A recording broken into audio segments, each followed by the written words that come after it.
Hello friends, ಎಲ್ರಿಗೂ ಕೂಡ ನಮಸ್ಕಾರ. ಎಲ್ಲರೂ ಹೇಗಿದ್ದೀರಾ? ನಾನು ತುಂಬ ಚೆನ್ನಾಗಿದ್ದೀನಿ. ಸೊ ನೀವು ಚೆನ್ನಾಗಿದ್ದೀರಾ ಅಂತ ಹೇಳಿ ಈ ಒಂದು ವಿಡಿಯೋನ ಶುರು ಮಾಡ್ತಾ ಇದ್ದೀನಿ. ಸೊ ಈ ಒಂದು ವಿಡಿಯೋದಲ್ಲಿ ಪಿತೃಪಕ್ಷ ಮಹಾಲಯ ಅಮಾವಾಸ್ಯೆ ದಿನ ನಾವು ಹಿರಿಯರಿಗೆ ಎಡೆಯನ್ನು ಇಡುವಂತಹ ಒಂದು ಕೆಲಸನ ಮಾಡ್ತೀವಿ, ಹಿರಿಯರ ಪೂಜೆಯನ್ನು ಮಾಡ್ತೀವಿ. ಸೊ ಹಾಗಾಗಿ ಹಬ್ಬದ ದಿನ ನಾವು ಏನೆಲ್ಲ ಮಾಡಬೇಕು, ಏನು ಮಾಡಬಾರ್ದು ಅಂತ ಹೇಳಿ ಈ ಒಂದು ವಿಡಿಯೋದಲ್ಲಿ ತಿಳಿಸ್ಕೊಡ್ತೀನಿ. ಈ ಒಂದು ಹಬ್ಬನ ಮಾಡಬೇಕು ಅಂತಂದರೆ ಹಿರಿಯ ಕರೆಯಿಂದ ಹಿಡಿದು ಮನೆಯಲ್ಲಿರುವಂತಹ ಪುಟ್ಟ ಪುಟ್ಟ ಮಕ್ಕಳವರೆಗೂ ಕೂಡ ಎಲ್ಲರೂ ಭಾಗವಹಿಸಬೇಕು. ನಮ್ಮ ಹಿರಿಯರಿಗೆ ಪೂಜೆ ಮಾಡಬೇಕು ಅಂತ ಹೇಳಿ ಈ ಒಂದು ಮಹಾಲಯ ಅಮಾವಾಸ್ಯೆಯನ್ನು ಮಾಡ್ತೀವಿ. ಸೊ ಇದನ್ನು ಪ್ರತಿಯೊಬ್ಬರು ಕೂಡ ಈ ಒಂದು ಹಬ್ಬನ ಮಾಡೇ ಮಾಡ್ತಾರೆ.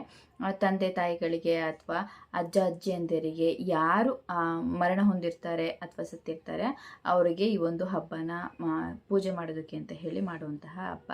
ಸೊ ಹಾಗಿದ್ರೆ ಈ ಮಹಾಲಯ ಅಮಾವಾಸ್ಯೆಯ ದಿನ ನಾವೇನಾದರೂ ಎಡೆ ಇಡಬೇಕು ಅಂತಂದರೆ ಒಳ್ಳೆ ಟೈಮಿಂಗ್ಸ್ನ ನೋಡಿ ಇಡಬೇಕಾಗಿರುತ್ತೆ. ಕೆಲವೊಂದಷ್ಟು ಜನ ಸಂಜೆ ಟೈಮಲ್ಲಿ, ಧೂಳು ಸಂಜೆ ಟೈಮಲ್ಲಿ ಸೂರ್ಯ ಮುಳುಗಿದ ನಂತರ ಆ ಒಂದು ಟೈಮಲ್ಲಿ ಎಡೆಯನ್ನು ಇಡ್ತಾರೆ. ಮತ್ತಷ್ಟು ಕೆಲವರು ಒಳ್ಳೆ ಟೈಮ್ ಅಂದರೆ ಎಡೆ ಇಡೋದಕ್ಕೆ ಟೈಮಿಂಗ್ಸ್ ಯಾವುದು ಚೆನ್ನಾಗಿರುತ್ತೆ ಅದನ್ನು ಬಳಸ್ಕೊಂಡು ಎಡೆ ಇಡ್ತಾರೆ. ಸೊ ಹಾಗಿದ್ರೆ ಹಿರಿಯರ ಹಬ್ಬ ಮಾಡೋದಕ್ಕೆ ಭಾದ್ರಪದ ಮಾಸ ಶುರು ಆಗಿರೋದ್ರಿಂದ 7ನೇ ತಾರೀಕಿಂದ ಹಿಡಿದು 21ನೇ ತಾರೀಕು ಅಮಾವಾಸ್ಯೆ ಏನಿದೆ ಅಲ್ಲಿವರೆಗೂ ಕೂಡ ಈ ಒಂದು ಎಡೆ ಇಡುವಂತಹ ಹಬ್ಬನ ಮಾಡ್ತಾ ಇರ್ತಾರೆ. ಹೆಚ್ಚಾಗಿ ಅಮಾವಾಸ್ಯೆ ದಿನ ಹಬ್ಬನ ಮಾಡ್ತಾರೆ. ಸೊ ಹಾಗಿದ್ರೆ ಅಮಾವಾಸ್ಯೆ ಭಾನುವಾರ ಶುರುವಾಗುತ್ತೆ. ಭಾನುವಾರ ಶುರುವಾಯಿತು ಅಂತಂದರೆ ಅಮಾವಾಸ್ಯೆ ಶುರು ಆದ ನಂತರವೇ ನಾವು ಎಡೆಯನ್ನು ಇಡಬೇಕಾಗಿರುತ್ತೆ. ಸೊ ಬೆಳಗ್ಗೆ ಯಾವಾಗ ಬೇಕು ಅವಾಗ ಇಡೋದಕ್ಕಾಗೋದಿಲ್ಲ.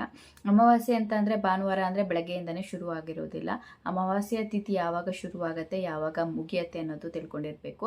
ಅಮಾವಾಸ್ಯೆ ತಿಥಿ ಶುರುವಾದ ಬೆಳಗಿನ ಜಾವ ಏನಿರುತ್ತೆ ಅಲ್ಲಿವರೆಗೂ ಅದನ್ನು ನಾವು ಅಮಾವಾಸ್ಯೆ ಅಂತ ಹೇಳಿ ಕರಿತೀವಿ. ಸೊ ಹಾಗಾಗಿ ನಮಗಿನ್ನ ಅಮಾವಾಸ್ಯೆ ಶುರು ಆಗಿಲ್ಲ ಅಂತ ಅಂದಾಗ ಭಾನುವಾರ ಬೆಳಗ್ಗೆನೇ ಎಡೆ ಇಟ್ಟರೆ ಅದು ಸರಿ ಹೋಗೋದಿಲ್ಲ. ಹಾಗಾಗಿ ಅಮಾವಾಸ್ಯೆ ತಿಥಿ ಯಾವಾಗಿಂದ ಶುರುವಾಗುತ್ತೆ ಅದನ್ನು ನಾನು ಇಲ್ಲಿ ನಿಮಗೆ ಹೇಳ್ತಾ ಬರ್ತೀನಿ. ಅಮಾವಾಸ್ಯೆನ ನಾವು 12:15 ಸೆಪ್ಟೆಂಬರ್ 21 ಅಂದರೆ ಭಾನುವಾರ 21ನೇ ತಾರೀಕು 12:16 ಶುರುವಾಗಿ 22ನೇ ತಾರೀಕು ಸೋಮವಾರ 1:23 ಮುಗಿಯುತ್ತೆ. ಸೊ 12:15 ನೆಕ್ಸ್ಟ್ ಸೋಮವಾರ 1:15ವರೆಗೂ ಇದೆ. ಸೊ ಹಾಗಿದ್ರೆ ಭಾನುವಾರ ಇದು ಶುರುವಾಗುತ್ತೆ 12:15. ಹಾಗಿದ್ರೆ ನಮಗೆ ಎಡೆ ಇಡೋದಕ್ಕೆ ಒಂದು ಟೈಮಿಂಗ್ಸ್ ಏನು ಅಂತ ಅಂದರೆ ಗುಳಿಕ ಕಾಲ ಶುರುವಾಗೋದು ಭಾನುವಾರ ಮಧ್ಯಾಹ್ನ 12:38ರಿಂದ 1:27ವರೆಗೂ ಟೈಮ್ ಇದೆ ಅಲ್ವಾ. ಸೊ ಈ ಒಂದು ಟೈಮಲ್ಲಿ ನಾವು ಎಡೆ ಇಡಬಹುದು.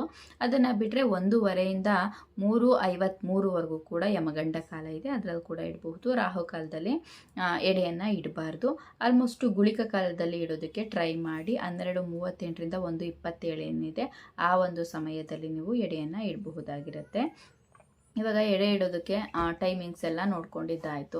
ಸೊ ಹಾಗಿದ್ರೆ ಮನೆಯಲ್ಲಿ ಇವತ್ತು ಏನು ಮಾಡಬೇಕು, ಏನು ಮಾಡಬಾರ್ದು ಅನ್ನೋದು ಕೂಡ ಇರುತ್ತಲ್ವ. ಸೊ ಹೀಗಿದ್ರೆ ಏನೇನು ಮಾಡ್ಬೋದು, ಏನೇನು ಮಾಡಬಾರ್ದು ಅಂತ ಹೇಳಿ ತಿಳಿಸ್ಕೊಡ್ತೀನಿ. ಮೊದಲನೇದಾಗಿ ನಾವು ಹಬ್ಬ ಅಂತ ಬಂದ ತಕ್ಷಣವೇ ಮನೆಯೆಲ್ಲನೂ ಒರೆಸಿ ಮನೆ ಮುಂದೆ ರಂಗೋಲಿ ಹಾಕಿ ಹೂವೆಲ್ಲನೂ ಇಟ್ಟು ಅಲಂಕಾರ ಮಾಡ್ತೀವಿ. ಆದರೆ ಅಮಾವಾಸ್ಯೆ ದಿನ ನಾವು ಮನೆ ಬಾಗಿಲಿಗೆ ಯಾವುದೇ ಕಾರಣಕ್ಕೂ ರಂಗೋಲಿಯನ್ನು ಬಿಡಬಾರ್ದು, ಅಲಂಕಾರನ ಮಾಡಬಾರ್ದು, ರಂಗೋಲಿನ ಬಿಡಬಾರ್ದು. ಕೆಲವೊಂದಷ್ಟು ಜನ ಎಡೆ ಇಡೋ ಸಮಯದಲ್ಲಿ ಎಡೆ ಇಡ್ತೀವಲ್ವ ಆ ಎಲೆ ಕೆಳಗಡೆ ರಂಗೋಲಿನ ಹಾಕ್ತಾರೆ. ಸೊ ಅದನ್ನು ಕೂಡ ಹಾಕಬಾರ್ದು. ಮನೆ ಮುಂದೆನೂ ಕೂಡ ನಾವು ರಂಗೋಲಿಯನ್ನು ಹಾಕಬಾರ್ದು. ಕೆಲವರು ಕುಂಕುಮನೂ ಇಡಬಾರ್ದು ಅಂತ ಹೇಳ್ತಾರೆ. ಆದರೆ ಹೊಸಲು ಏನಿದೆ ಅದು ಲಕ್ಷ್ಮೀ ಸ್ವರೂಪ, ಅದಕ್ಕೆ ಅವಮಾನ ಮಾಡ್ದಂಗೆ ಆಗುತ್ತೆ. ಜಸ್ಟ್ ತೊಳೆದ್ಬಿಟ್ಟು ಕುಂಕುಮ ಇಟ್ಟು ಬಿಟ್ಟರೆ ಸಾಕು, ರಂಗೋಲಿ ಎಲ್ಲ ಏನೂ ಹಾಕೋದು ಬೇಕಾಗಿಲ್ಲ. ಅದಾದ ನಂತರ ಹಬ್ಬ ಅಂದರೆ ನೆಕ್ಸ್ಟ್ ಒಂದು ಪ್ರೋಸೆಸ್ಸು ತೋರಣಗಳನ್ನು ಕಟ್ಟೋದು. ಆದರೆ ಮಹಾಲಯ ಅಮಾವಾಸ್ಯೆ ದಿನ ಈ ಮಾವಿನ ತೋರಣ, ಯಾವುದೇ ಒಂದು ತಳಿರು ತೋರಣಗಳನ್ನು ನಾವು ಬಾಗಿಲಿಗೆ ಕಟ್ಟಬಾರ್ದು. ಇದು ಕೂಡ ಮುಖ್ಯವಾಗಿ ತಿಳ್ಕೊಂಡಿರ್ಬೇಕಾಗಿರುತ್ತೆ. ಸೊ ಇವಾಗ ಎಲ್ಲ ಆಯಿತು. ಮತ್ತು ನಾವು ಅಡುಗೆ ಮಾಡಬೇಕು ಅಂತಂದರೆ ಯಾರು ಎಡೆ ಇಡ್ತಾರೆ ಅವರು ಉಪವಾಸ ಇರಬೇಕು.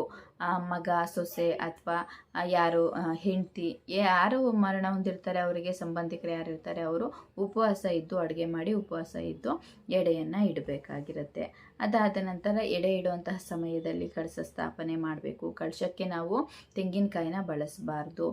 ಕೆಲವರು ಮಣ್ಣಿನ ಮಡಿಕೆನಲ್ಲಿ ಕಳಶನ ಇಡ್ತಾರೆ, ಕೆಲವರು ಸ್ಟೀಲ್ ಚೊಂಬಲ್ಲಿ ಇಡ್ತಾರೆ ಅಥವಾ ತಾಮ್ರದ ಬಿಂದಿಗೆ ಏನಿರುತ್ತೆ ಅದರಲ್ಲಿ ಇಡ್ತಾರೆ. ಸೊ ನಿಮ್ಗೆ ಯಾವುದು ಅನುಕೂಲ ಇರುತ್ತೆ ನಿಮ್ಮ ಒಂದು ಪದ್ಧತಿ ಪ್ರಕಾರ ಯಾವುದು ಯಾವುದಿರುತ್ತೆ ಅದನ್ನು ನೋಡಿಕೊಂಡು ಅದಕ್ಕೆ ನೀವು ವೀಳ್ಯದೆಲೆ ಮಾತ್ರವೇ ಇಡಬೇಕು. ಅದರೊಳಗಡೆ ₹1 ಅಥವಾ ₹5 ಅದರದ್ದು ಕಾಯಿನನ್ನು ಹಾಕಬೇಕಾಗಿರುತ್ತೆ. ಅದಾದ ನಂತರ ಅಕ್ಕಿ ಇಟ್ಟು, ಕಳಶ ಇಟ್ಟು, ಅದ್ರ ಮೇಲೆ ಬಟ್ಟೆಗಳನ್ನ ಇಟ್ಟು, ಅರಿಶಿನ ಕುಂಕುಮನ ಇಟ್ಟು, ಹೊಸ ವಿಭೂತಿ, ಹೊಸ ಅರಿಶಿನ ಕುಂಕುಮನ ಇಡಬೇಕು. ಮೇಯ್ನಾಗಿ ನಾವು ಎಡೆಯನ್ನು ಇಡುವಂತಹ ಸಮಯದಲ್ಲಿ ಗಂಟೆನ ಬಾರಿಸಬಾರ್ದು. ಮತ್ತು ಯಾರಾದ್ರೂ ದಾಸಪ್ಪನ ಪೂಜೆ ಮಾಡೋರು ಅಂತ ಅಂದರೆ ತಿರುಪತಿ ತಿಮ್ಮಪ್ಪನ ಒಕ್ಕಲು ಏನಿರ್ತಾರೆ ಅವರನ್ನು ತಿರುಪತಿಯ ದೇವ್ರ ಪೂಜೆ ಮಾಡೋರು ಏನಿರ್ತಾರೆ ಅವರು ಶಂಖ ಜಾಗಟೆನ ಬಾರಿಸ್ತಾರೆ, ಅದನ್ನು ಬಾರಿಸ್ಬೋದು. ಆದರೆ ಗಂಟೆನ ಮಾತ್ರ ಹೊಡೆಯೋ ಹಾಗಿಲ್ಲ. ಅದಾದ ನಂತರ ದೇವ್ರ ಮನೆಯಲ್ಲಿ ಪೂಜೆ ಮಾಡಿ ಆಮೇಲೆ ನಾವು ಎಡೆ ಇಟ್ಟಿರೋಂಥ ಜಾಗಕ್ಕೆ ಪೂಜೆ ಮಾಡಬಾರ್ದು. ಎರಡಕ್ಕೂ ಒಂದೇ ಸಲ ಪೂಜೆ ಮಾಡಬಾರ್ದು. ನೀವು ಮನೆಯಲ್ಲಿ ದೇವ್ರ ಪೂಜೆ ಮಾಡ್ತೀವಿ ಅನ್ನೋದಾಯಿತು ಅಂತಂದರೆ ಮೊದಲೇ ಪೂಜೆ ಎಲ್ಲ ಮಾಡಿ ದೀಪ ಎಲ್ಲ ಹಚ್ಚಿರಬೇಕು. ನಾವು ಎಡೆ ಇಡುವಂಥ ಸಮಯದಲ್ಲಿ ಬಂದು ದೀಪ ಉರಿಬಾರ್ದು, ಮತ್ತು ದೇವ್ರ ಮನೆ ಬಾಗಿಲು ಕೂಡ ತೆಗೆದಿರಬಾರ್ದು. ಹಾಗಾಗಿ ನೀವು ಅವತ್ತೇನಾದರೂ ಪೂಜೆ ಮಾಡ್ತೀವಿ ಅಂತಂದರೆ ಜಸ್ಟ್ ಗಂಧ ಕಡ್ಡಿ ಹಚ್ಚಿ ಪೂಜೆ ಮಾಡಿದ್ರೆ ಸಾಕಾಗಿರುತ್ತೆ. ಎಡೆ ಇಡೋದು ದೇವ್ರ ಮನೆ ಮುಂದೆ ಇದ್ದರೂ ಕೂಡ ಅದನ್ನು ಬಾಗಿಲಾಕಿ ಇದು ಮಾಡಬೇಕಾಗಿರುತ್ತೆ. ಇವಾಗ ಗಂಟೆನೂ ಕೂಡ ಬಾರಿಸಬಾರ್ದು. ಹೊಸ ವಿಭೂತಿ, ಅರಿಶಿನ ಕುಂಕುಮನ ತರಬೇಕು. ಸಾಂಬ್ರಾಣಿ ಮುಖ್ಯವಾಗಿ ಇರಬೇಕು. ದೇವ್ರ ಮನೆಯಲ್ಲಿರುವಂತಹ ದೀಪಗಳೇನಿರುತ್ತೆ ಅದು ಉರಿತಾ ಇರಬಾರ್ದು. ಮತ್ತು ಹಾಗಿದ್ರೆ ನಾವು ಎಡೆ ಇಡುವಾಗ ಯಾವ ದೀಪನ ಬೆಳಗಬೇಕು ಅಂತ ಅಂದರೆ ಚಿಕ್ಕ ಚಿಕ್ಕ ಪುಟಾಣಿ ದೀಪಗಳಿರುತ್ತಲ್ಲ ಅದನ್ನು ಹಚ್ಚಬಾರ್ದು.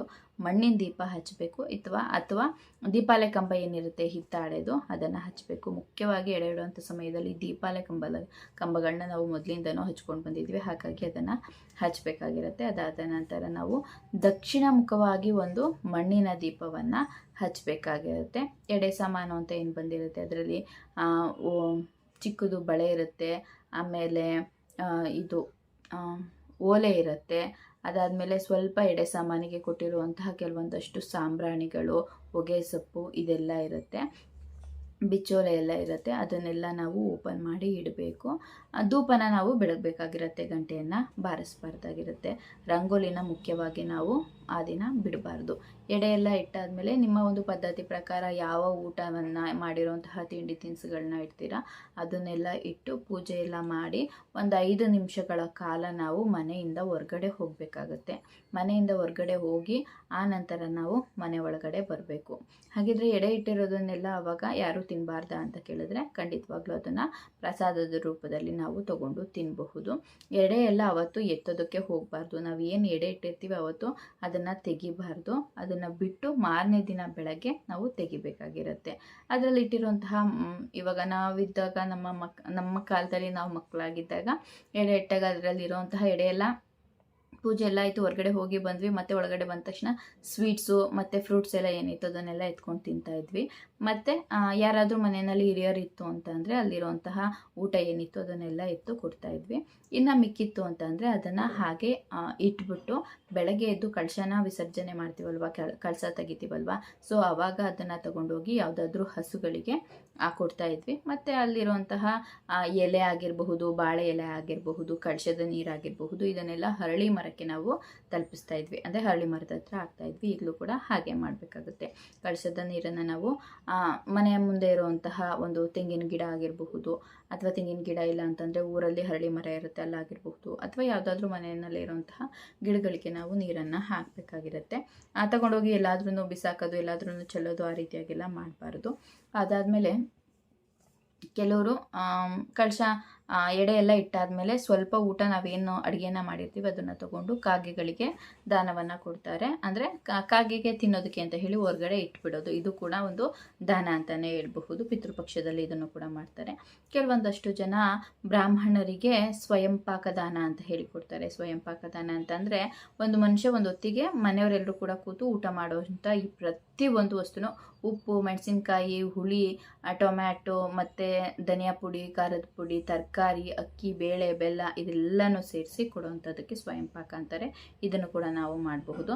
ಅದಾದ ನಂತರ ಎಡೆ ಇಟ್ಟಿರೋದನ್ನು ನಾವು ಹಸುಗಳಿಗೂ ಕೂಡ ದಾನವನ್ನು ಮಾಡಬಹುದು. ಅದನ್ನು ಹಾಗೆಲ್ಲ ಹೊರಗಡೆ ಎಲ್ಲ ಬಿಸಾಕಬಾರ್ದು. ಸೊ ಇದಿಷ್ಟು ನಾವು ಪಿತೃಪಕ್ಷನ ಮಾಡ್ತೀವಿ ಅಂತ ಅಂದರೆ ಆ ಪಿತೃಪಕ್ಷ ಹಬ್ಬದ ದಿನ ನಾವು ಇಷ್ಟೆಲ್ಲನೂ ಮಾಡಬೇಕಾಗಿರುತ್ತೆ. ಕೆಲವೊಂದಷ್ಟು ಜನಕ್ಕೆ ಫೋಟೋ ಇರೋದಿಲ್ಲ, ಅವರು ಕಳಸ ಹಾಗೆ ಕೂರಿಸ್ತಾರಲ್ವ, ಕಳಸದಲ್ಲೇ ಪೂಜೆ ಮಾಡಿದ್ರು ನಡೆಯುತ್ತೆ. ಆ ಫೋಟೋ ಇರೋರು ಫೋಟೋಗೆಲ್ಲ ಹೂವು ಮತ್ತು ಕುಂಕುಮ ಎಲ್ಲ ಇಟ್ಬಿಟ್ಟು ನಾವು ಪೂಜೆಯನ್ನು ಮಾಡಬೇಕಾಗಿರುತ್ತೆ.